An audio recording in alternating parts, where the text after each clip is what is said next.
진작에 모든 교우님들께 인사를 드렸어야 했는데 이제 간증한다는 핑계로 이제 인사를 드리네요. 제가 조금 길지도 모르겠네요. 쓰다 보니까 제가 그냥 읽어 내려가겠습니다. 초등학교 때 지금은 캐나다에 계신 고모님께서 저희 가족을 전도하셔서 그때부터 교회에 나가며 신앙생활을 하게 되었습니다.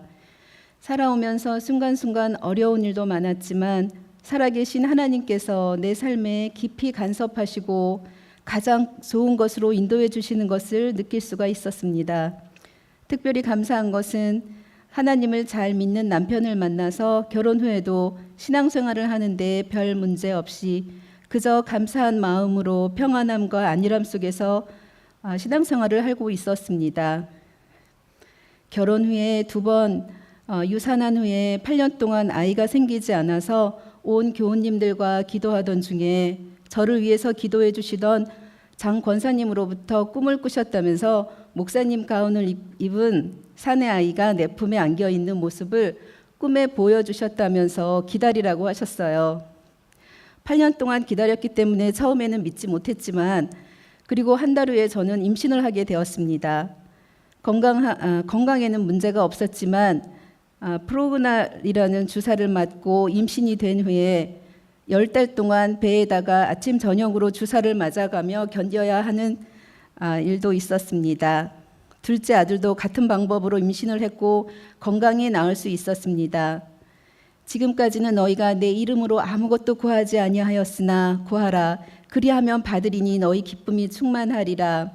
간절히 기도하며 구할 때 불가능해 보이는 것도 가능하게 하시는 하나님께 감사드리면서 그 당시 준호를 주님께 귀히 쓰시기를 바라는 기도했던 것이 생각이 났습니다.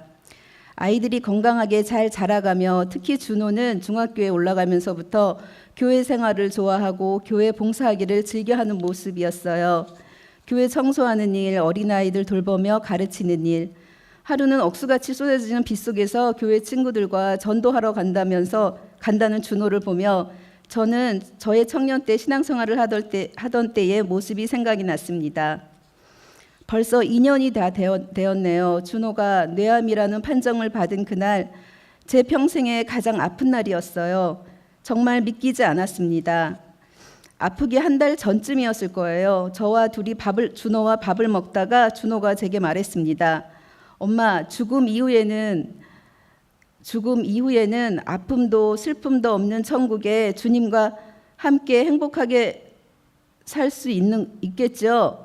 혹 내가 죽으면 슬퍼하지 말라면서 가슴이 덜컥 내려앉는 느낌에 뜬금없이 이런 말을 하는 준호에게 왜 이런 말을 하느냐고 되물으며 당연히 우리가 세상을 떠나면 주님 곁에 있게 될 것이라고 말했습니다.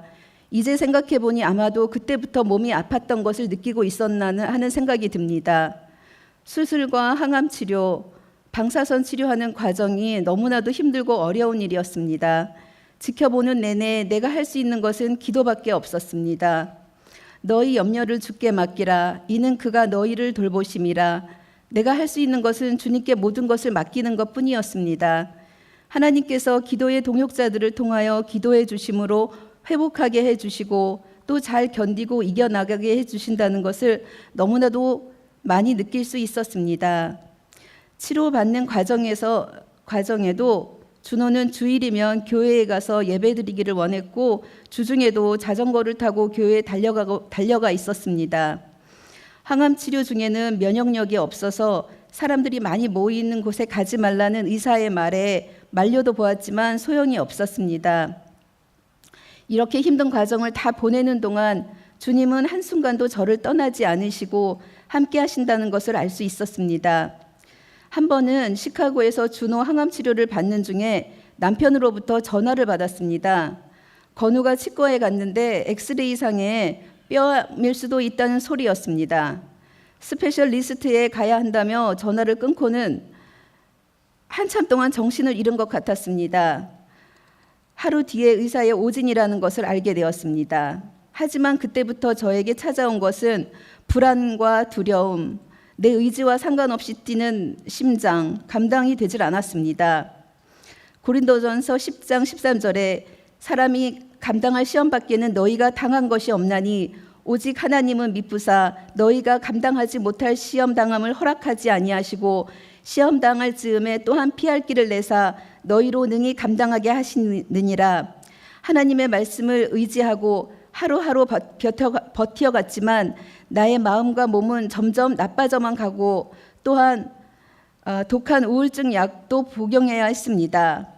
남편의 도움으로 우울증 약을 끊고 강황가루를 대신 먹어가며 새벽 운동을 하며 말씀을 읽어가며 아픈 준호를 위해서 내 자신을 찾아야 되겠다고 생각했습니다. 이사야서 41장 10절 말씀을 주셨습니다. 두려워하지 말라 내가 너와 함께함이라 놀라지 말라 나는 내 하나님이 됨이라 내가 너를 굳세게 하리라 참으로 너를 도와주리라 참으로 나의 의로운 손으로 너를 붙들리라. 이 말씀이 내게 너무나 큰 힘이 되었습니다. 왜 내게 이런 고난이 찾아왔을까? 이제는 원망보다는 고난이 내게 유익이라 하신 말씀을 조금은 이해할 수 있었습니다. 고난 가운데 주님께서 사랑의 말씀으로 내게 다가와 주셨고 내 마음에 채워주시고 언제나 나와 함께 하시며 벼랑 끝에 서 있을지라도 내 손을 놓지 않으시는 주님을 만날 수 있었습니다. 준호가 지금은 많이 회복되고 고등학교도 졸업할 수 있도록 해주시고 감사와 기쁨을 다시 회복시켜 주시고 살아서 우리 속에 역사하시는 하나님의 말씀을 통하여 목사님과 성도님들과 성경 공부하는 가운데에도 하나님을 더 알고 주님께 가까이 가는 귀한 시간이었음을 이 시간 성도님들께 감사의 인사를 드립니다. 이 시간을 빌어서 눈물로 기도해 주시고 위로해 주신 모든 교우님들께 감사를 드리고 하나님의 은혜가 아니면 설 수도 없고 하나님의 은혜가 아니면 살아갈 수 없는 나의 존재임을 다시 한번 깨달으며 하나님 아버지께 감사와 영광을 돌려드립니다. 감사합니다.